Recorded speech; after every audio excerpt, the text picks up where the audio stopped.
To our next story. You know, in a dollarized economy like ours here, the local, or should I say the national currency, continues to be unstable or lose value as a medium of exchange for market transactions. The Naira took another plunge as it exchanged at 995 to a dollar. However, Minister of Finance and Coordinating Minister of the Economy, Olawale Edun, said up to about $6.8 billion of overdue forward payment, that is to say, a delay in payment to a vendor or service provider, was responsible for the slump in the value of the Naira.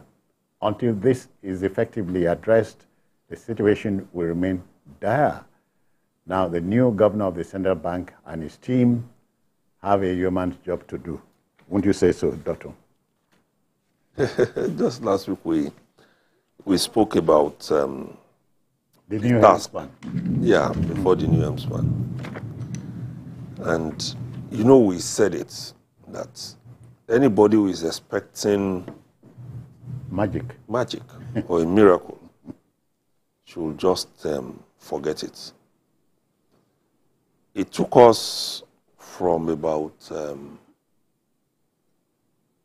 2009, 2010, when we had 125, 150 to a dollar, to 2023, when we have it at 1,000.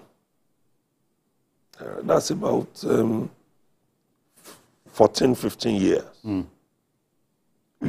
I can only pray that it doesn't take us another 14, 15 years to get back. It's just about the only thing one can use now. Because if we do the calculation like I've done now, that it took us 14, 15 years to get here, then if we have to take another 14, 15 years to get back to where we came from, it's going to be a very, very tough one for us. I hope we don't go that route. I just hope so. Because like we said, the factors that resulted into what we have now did not just come up overnight. Before our eyes. Yes, we were looking at them. Yeah. We are looking at them. When you say you delay payment, there are so many things we are doing that are wrong. On the International Air Travel Agents Association list, we are topmost in people withholding airlines funds. $783 million as at the end of August. Nobody runs that kind of system and expects to. We can't. Yeah. Once you owe and you are unable to pay, then there's a problem. You must even pay. But once you are unable to pay, it means you are not generating enough money. That's the meaning. What I mean is you must pay the price. You must pay the price. It means we were spending more than we were making. And we were not looking at that side of the economy. Because, one, we could borrow. Two, we could print. So we were just digging the hole and praying that somebody will fill it from the bottom, and then we are out of the hole. Basically what we did in the last... Doctor, there's no magic about it. For any national currency to take a dip like our own, what you do, the answer is go into aggressive production, and services, service delivery. We said it, we've been saying it. Mbiko has been hammering on it. Until we go from a consuming economy to producing economy. We remain here. We're here. You get the impression we are damned.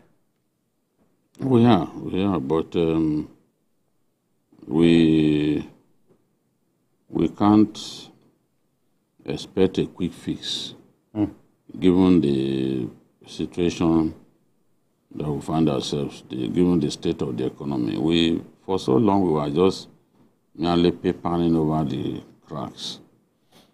Now, just as the CBN governor said, because let's face it,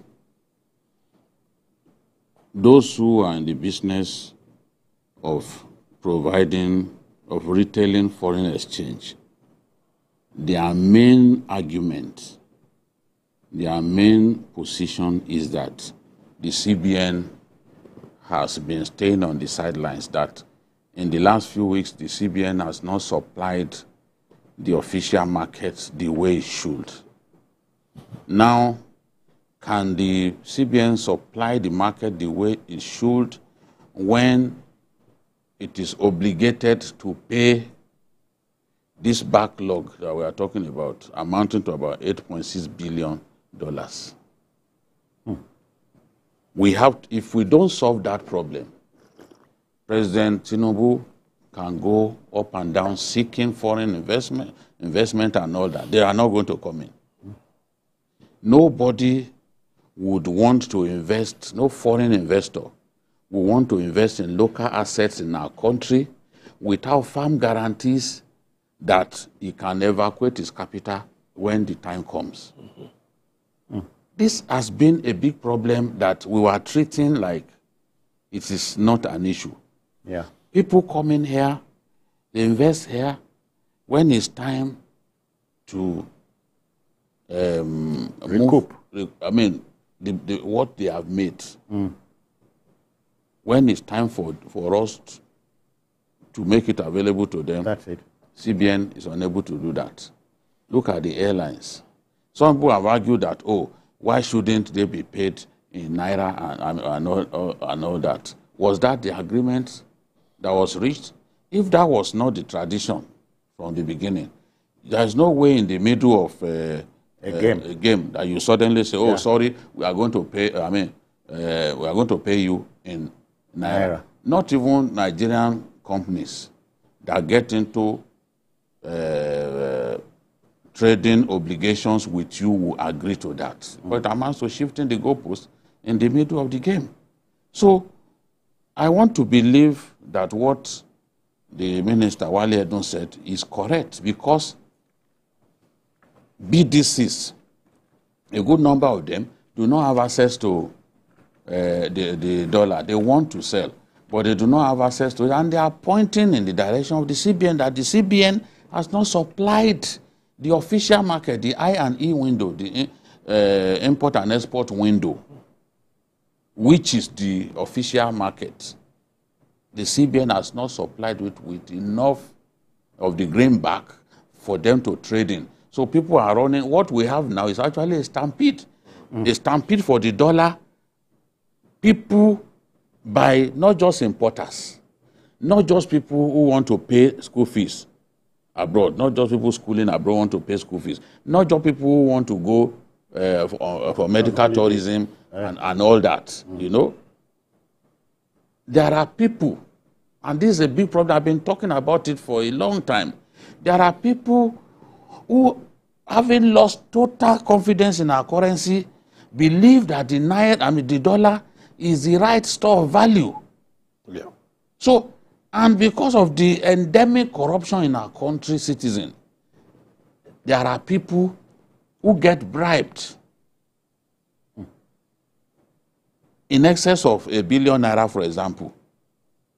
They will not want to keep those billions in their homes, billions of naira in their homes. What will it amount to anyway? They will rather secure that currency, secure the value of that currency in dollar terms. So they store dollars in their homes. If they break into people's houses in Abuja, the big people, people in government, their friends, people who do contracts for government, their cronies, people in the National Assembly, if they break into their homes, they harvest the tons of dollars that they will find, because people have stolen money in Naira terms and have elected to convert. Have mopped up the hunger for the dollar in our country. I've always said it is unreal. A good chunk. Yes, we have issues. We can't pretend we are not earning enough and all that. But a good chunk of the dollars in people's hands are proceeds of corruption. They merely converted Naira to dollar. So if somebody, for example, if I stole 3 billion, for example, which is a possibility in our country, 3 billion naira. If I stole 3 billion naira in our country. When you do, tell me. Yes, so that we can share it together. So if I steal 3 billion, just using that as an illustration, may that day not come when I will ruin my name and my family name by stealing money. If I steal 3 billion naira, if the Bureau de Change operator tells me, look, this thing is 990, even if he says it's 5,000 naira to a dollar, because I have not labored for it, it's not the product, it's not my sweat. Go. Yes, honestly, I will let go. And that is part of the reasons why we are going through this. People are ready to exchange. We're in trouble. I said, when they were shouting about 25% in Abuja, the other, I said, what is in Abuja? It's just one city in our country where a good number of people are not into decent business. A good chunk of the money of our country, that's where it gets to. But a good number of them have found safe haven there. Yes. That is where the bulk of our country's funds get stolen and stashed originally in Naira and then converted to I hope you are not sending folks on errands there, you know. I'll be happy if they can find what has been stolen. What has been stolen, I'll be happy. You see, part of what the president can do, all of these people that applied for funds during the last administration, applied for dollars and have misapplied it or refused to even apply it. and they know them. The CBN has a good record of them. They need to find these people and collect our dollars that they took from us through fraudulent means. We need to collect it from them and use it to show up our reserves. Dr. At this point, you are forced to ask the question, are we a serious country? Well, unfortunately. Doctor is not going to tell you that. Are we a serious country? All right, so ours is just to help mold opinion based on facts